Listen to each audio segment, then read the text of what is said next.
তো আমার দয়াল নবী যখন হিজরত করে যখন এদিকে আসতেছেন মদিনা শরীফের দিকে, তো বদর হইয়া যখন রসুল এই জায়গাটাতে আসলেন, এমন সময় কাফেররা রাস্তার মধ্যে ব্যারিকেড দিয়েছে, আমার নবীর রাস্তা আটকিয়েছে। এ বন্ধু, রাস্তা আটকানোর পরে দয়াল নবী রাস্তা পরিবর্তন করে একটু বাম পাশে চলে গেলেন।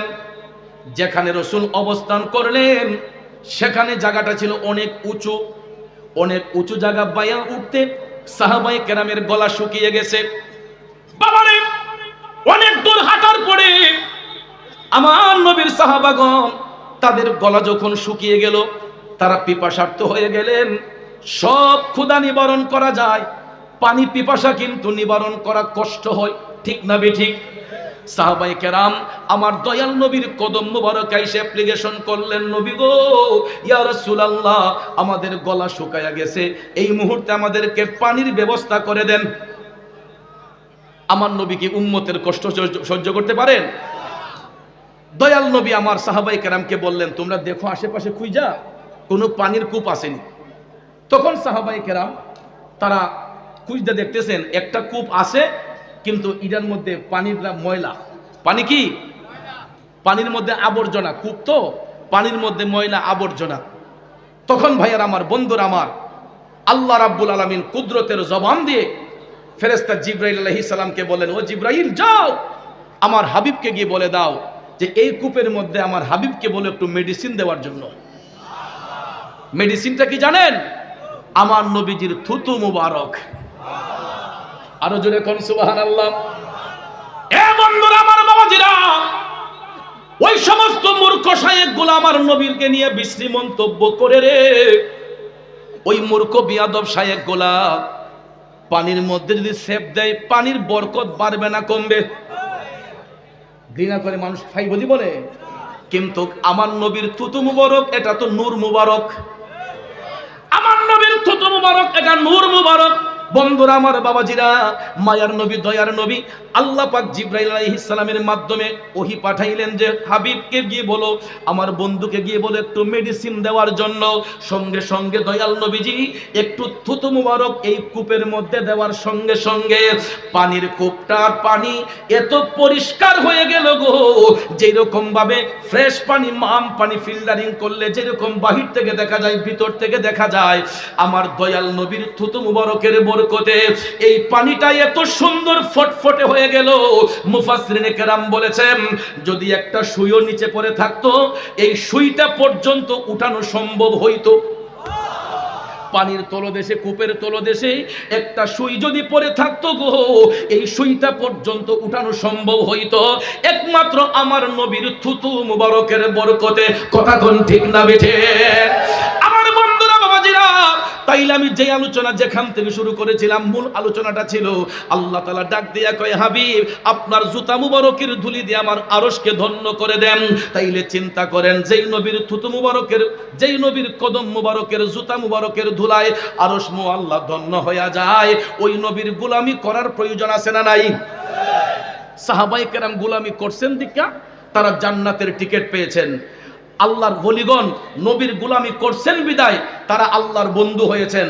তাইলে বেলায়েতের দরজা তো সবার জন্য উন্মুক্ত, ঠিক না বেঠে? আমরা আল্লাহর ওলি হতে চাই কি চাই না? একবারে সহজ, ইশকে মুস্তাফার প্রেম, হুব্বে মুস্তাফার প্রেম অন্তরের মধ্যে গীতে ফেলুন, আমার দয়াল নবীর গোলামি করুন। কারণ লোকে আমায় পাগল বলে আমার দুঃখ লাগে না, আমাকে পাগল করেছে আরবের ওই মদিনা, আমাকে পাগল করেছে আরবের ওই মদিনা, ঠিক না বেঠি? এ লোকে আমায় পাগল বলে আমার দুঃখ লাগে না, আমাকে পাগল করেছে আরবের ওই মদিনা, আমাকে পাগল করেছে আরবের ওই মদিনা। কথা বলেন ঠিক না বেঠে? যে যাই বলুক তাতে কিছু আসে যায় না। আমরা নবীর গোলামি করতেছি, করব, করতে থাকিব যতদিন দেহের মধ্যে প্রাণ আছে। হুব্বে মুস্তাফার প্রেম, ইশকে মুস্তাফার প্রেম অন্তরে নিয়েই আমরা আমাদের জিন্দেগি চালাবো। কথা কোন ঠিক কিনা? আর যারা নবীর গোলামি করবে ঠিকভাবে, তাদের কাশফুল কুলুব হবে, যার অন্তরে নবীর মহব্বত থাকবে, যার দিলে আল্লাহর জিকির থাকবে, এই কাল্পটাকে আমার আল্লাহ প্রসারিত করে দিবে। কাল্প যখন নূরান্বিত হয়ে যায়, চোখ বন্ধ করলে শুধু দুনিয়া নয়, আল্লাহর আরশ পর্যন্ত দেখা সম্ভব হয়ে যায়। এই জন্য এই ওলি আল্লাহর দরবার এটা হচ্ছে আশেকের সেন্টার, কাল্প জিন্দা করার সেন্টার। কথা কোন ঠিক না ঠিক? দেখবেন মাঝে মাঝে মোবাইল ফোন হ্যাং মারেনিও। মোবাইল ফোন যখন হ্যাং মারে তখন দেখবেন এটারে রিস্টার্ট দিতে হয়। রিস্টার্ট দেওয়ার পরে যদি কাজ না করে তখন এটারে ফ্লাশ দিতে হয়। ফ্লাশ দিলে দেখবেন মোবাইলটা আবার ওপেন হয়, ঠিক না? সাধারণ চিন্তা করেন, এই একটা সফটওয়্যারের মাধ্যমে আমরা ইমো, হোয়াটসঅ্যাপ, মেসেঞ্জার, গুগল, এটার মাধ্যমে সারাটা পৃথিবী নিয়ন্ত্রণ হচ্ছে। সামান্য হাতের মুঠোয় গোটা পৃথিবী, ঠিক না ঠিক? এটা আল্লাহ তাআলা আমাদেরকে বুঝাইবার জন্যই মূলত এই আবিষ্কার করছে, এই বিজ্ঞানীরা এটা আবিষ্কার করছে। আপনি এখান থেকে মোবাইল দেন আমেরিকা, দেখবেন পেস টু পেস কথা বলা যায়, ঠিক না? আপনি হোয়াটসঅ্যাপের মাধ্যমে, মেসেঞ্জারের মাধ্যমে, ইমো সফটওয়্যারের মাধ্যমে সারাটা পৃথিবীর খবর নিতে পারেন। আর গুগল তো কি বলবো, গুগল একটা সফটওয়্যার, সারাটা পৃথিবী, আকাশপথ, স্থলপথ, নৌপথ, প্রত্যেকটা পৃথিবীর এমন কোনো জায়গা নাই যে গুগল নিয়ন্ত্রণ করতে পারে নাই। আপনার এই অলিতলা গ্রামটা গিয়া দেখেন, গুগলের নেটের মধ্যে আছে। আপনি হবিগঞ্জ থেকে অলিতলা লতিফিয়া দরবার শরীফে আসবেন, কাউকে জিজ্ঞেস করতে হবে না। যদি অ্যান্ড্রয়েড মোবাইল থাকে, ইন্টারনেট থাকে, গুগল ম্যাপে যখন চার্জ দিবেন, আপনি যখন সার্চ দিবেন যে অলিতলা লতিফিয়া দরবার শরীফ বরুড়া, তখন হবিগঞ্জ থেকে আমাকে গুগল সাহায্য করবে এখানে আসতে কয় ঘন্টা সময় লাগবে, রাস্তায় কোন জায়গায় জ্যাম আছে, এটা পর্যন্ত গুগল আমাকে সাহায্য করতেছে, গুগল বলে দিচ্ছে। এখন আপনারা বলেন, এই গুগল যিনি আবিষ্কার করছে উনিও তো একজন মানুষ, কথা কোন? তাহলে গুগল সফটওয়্যারের আবিষ্কারক একজন মানুষ হইয়া যদি উনি পৃথিবী নিয়ন্ত্রণ করার সুযোগ আল্লাহ তাআলা তাকে দান করে, আল্লাহর ওলিগণ বেলায়েতি পাওয়ার দ্বারা গোটা বিশ্ব ভ্রমণ করতে পারেন কিনা? কথা কোন পারেন কিনা? কারণ বিজ্ঞান রিসার্চ করে গুগলের আবিষ্কার হয়েছে, আর কোরআন সুন্নাহ রিসার্চ করে একজন আল্লাহর ওলি হয়েছেন। এ বন্ধুরা আমার, বাবাজিরা, গুগল, হোয়াটসঅ্যাপ, ইমো, মেসেঞ্জার আবিষ্কার করার ১৫০০ বছর আগে আমার আল্লাহ এমন একটা সফটওয়্যার বানাইছে গো। এই সফটওয়্যারটা আমার আল্লাহ ফিটিং করে দিয়েছেন প্রত্যেকটা মানুষের বাম স্তনের 2 আঙ্গুল নিচে, প্রত্যেকটা মানুষের বাম স্তনের 2 আঙ্গুল নিচে। এটারে বলা হয় লাতিফায়ে কালব। কি বলা হয়? এটা জন্মের পরে আয়নার মতো ঝকঝকে পরিষ্কার থাকে, কিন্তু আমরা নারী পুরুষ যখন 12 বছর প্লাস হয় তখন আমাদের 3 ধরনের নফসানিয়ত আছে। এর মধ্যে একটা কঠিনতম নফসের নাম হচ্ছে নফসে আম্মারা। শয়তানের ধোঁকায় পড়ে মানুষ আস্তে আস্তে পাপের দিকে চলে যায়। ঠিক পাপ করতে করতে আয়নার মতো পরিষ্কার কালবটা নফসে আম্মারার ধোঁকায় পড়ে টিক্কার মতো কালো হয়ে যায়। আর দিল যখন অন্ধকার হয়ে যায় তখন মানুষের দিল পাষাণ হইয়া যায়। যখন এই কালবটা অন্ধকার হইয়া যায় তখনই মানুষের দিল পাষাণ হইয়া যায়। এক ভাই আরেক ভাইকে খুন করতে দ্বিধা করে না, এক ভাই আরেক ভাইকে ওজনে কম দিতে দ্বিধা করে না। দেখবেন মুখে আল্লাহর নাম আর দিল অন্ধকার হওয়ার কারণে অন্তরে আসে খালি শয়তানের কাম। কথা কোন? দেখবেন সকালবেলা গাইটা দুয়াইছে, দেশি গাইলা দুয়াইয়া দুধটা একটু গনুইছিনি, তখন দেখবেন ঠাস কইরা আদাসের পানি মিশাই লিছে। এরপরে দেখবেন হজিরুমাল ডিমাতার দিয়া বালতিলা লইয়া বাজারে যাইব, সুবহানাল্লাহ আলহামদুলিল্লাহ। আসেনি? অথচ দুধ কইলাম পানি মিশাই। মুখে আল্লাহর জিকির, কামের মাঝে শয়তানি। দুধ আল্লাহর নেয়ামত, ইডার মাঝে করছে কিয়ামত। কথা কোন ঠিক কিনা? 40 টাকা লাভের জন্য এই ভদ্রলোক আরেকটা মানুষের দিলের মধ্যে আঘাত দিছে। এই কামটা কি ভালো হইছে না খারাপ হইছে? এই জন্য কবি বলেছেন, মন ভাঙ্গে না মসজিদে ভাঙ্গে, ভাঙ্গে আমার আল্লাহর ঘর, ভাঙ্গে আমার আল্লাহর ঘর, মন মন্দিরে আল্লাহর বাড়ি, ব্যথা দিস না তার ভিতর। কথা কোন ঠিক কিনা?